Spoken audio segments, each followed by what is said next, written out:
দেখেন আমরা পানিবন্দী হয়ে গেছি। মেঘনার পানি বিপুলভাবে বাড়িয়ে আমাদের বাড়িঘর দুয়ার সবকিছু ডুবে গেছে। এখন আমরা পানিবন্দী, আমরা রাঁধতে পারি না, খাইতে পারি না, কর্মে যাইতে পারি না।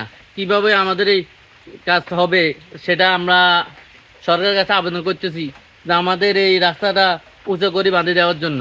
এভাবে আমরা পানিবন্দী কতকাল আর থাকবো? পানিবন্দিই থাকি আমরা সব সময়। বর্ষা আইলে আমাদের শুধু বাড়ির ঘর সব ডুবে যায়, আমরা কোনো কিছু করতে পারতেছি না, কোনো কর্মে যাইতে পারতেছি না। সব হানি কাজি তো ডুবিয়ে গেছে, আসেনি ঘরে দুয়ারে যে তুমি না হানি কাজি একটারে আসেনি দুনিয়ায় না থানে তো বালা। আমাকে চলতে হেঁটে বেশ দেওয়া বাচ্চা লিয়া হানি কাজি বিকতে ঘরে বই থাকতে রান্না বাড়া করতাম হারি না, ঠিক মতন খাইতাম হারি না, ঠিক মতন চলতাম হারি না, আর এবারে যাইতাম হারি না।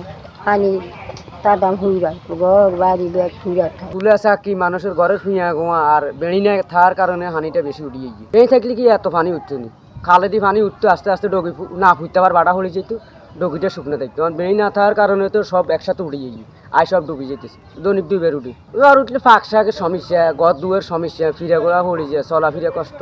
জোয়ারের পানি বৃষ্টির পানি ক্ষয়ক্ষতি হয়েছে, ইয়ারে আবার হালাইছি আবারও ক্ষয়ক্ষতি হয়েছে, 2 বার ক্ষয়ক্ষতি। এবার আর করার এই অভিজ্ঞতা নাই, আর হইতো না ফসল। জোয়ারও বেরি বান নাই, বেরি বান্ধার কারণে ক্ষয়ক্ষতি হইতেছে, অনেক মানুষের ঘর দুয়ারও নষ্ট হয়েছে, অনেক কিছু নষ্ট হয়েছে। গত কয়েকদিনের বৃষ্টিতে আমাদের আমন বীজতলায় 1486 হেক্টর জমি আক্রান্ত হয়েছে, আর আমন ধানের জমি 2618 হেক্টর আক্রান্ত হয়েছে। দণ্ডায়মান আউশ ধানের মধ্যে 2963 হেক্টর আক্রান্ত হয়েছে, শরৎকালীন সবজি আক্রান্ত হয়েছে 443 হেক্টর, বোনা আমন 520 হেক্টর। আমরা নিয়মিত ক্ষয়ক্ষতি নিরূপণ করছি। আবহাওয়া যদি বেশি খারাপ হয়, আবার এরকম অবস্থা বিরাজ করে, তাহলে আমাদের ক্ষয়ক্ষতির পরিমাণ আরও বাড়বে। আর যদি পানিটা নেমে যায় তাহলে আমাদের ক্ষয়ক্ষতির পরিমাণটা কমে যাবে। আপনারা জানেন যে গত 3-4 দিন যাবৎ ব্যাপক বর্ষণে আমাদের উপকূলীয় এলাকা লক্ষ্মীপুরের 4টেই বিশেষ করে উপজেলা বেশি প্লাবিত হয়েছে, এছাড়া অন্য উপজেলাও রামগঞ্জ প্লাবিত হয়েছে। তো এই পর্যন্ত আমাদের যেটা তথ্য এসেছে সেটা হলো প্রায় এখানে 17,500 আমাদের পুকুর, প্রায় 2,050 হেক্টর আমাদের জলাশয় আমাদের প্লাবিত হয়েছে। এখন আপনারা জানেন প্লাবনটা কিন্তু এখনও চলমান আছে। যদি এইভাবে চলতে থাকে তখন হয়তো আমাদের কালকে এই পরিমাণটা আরও দ্বিগুণের চেয়ে বেশি হয়ে যাবে।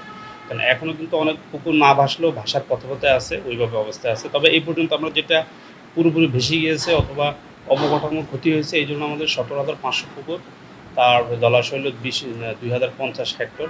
আর আমাদের মাছের যে পরিমাণ যেটা আছে সেটা প্রায় 8 কোটি টাকার মাছ আমাদের এই জন্য আমাদের ক্ষতিগ্রস্ত হয়েছে। এখানে ছোটো মাছ আছে, বড় মাছ আছে, সব ধরনের মাছ আছে।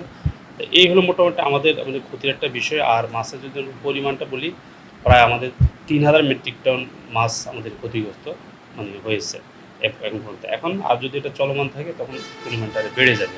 তো আমরা আগে ক্ষতিটা অ্যাসেসমেন্ট করব যে আসলে এই বৃষ্টিটা একবার যখন কমে যাবে অথবা শেষ হয়ে যাবে, তখন আমরা ফাইনাল একটা হিসাব করবো যে আসলে কী পরিমাণ আমাদের ক্ষয়ক্ষতি হলো।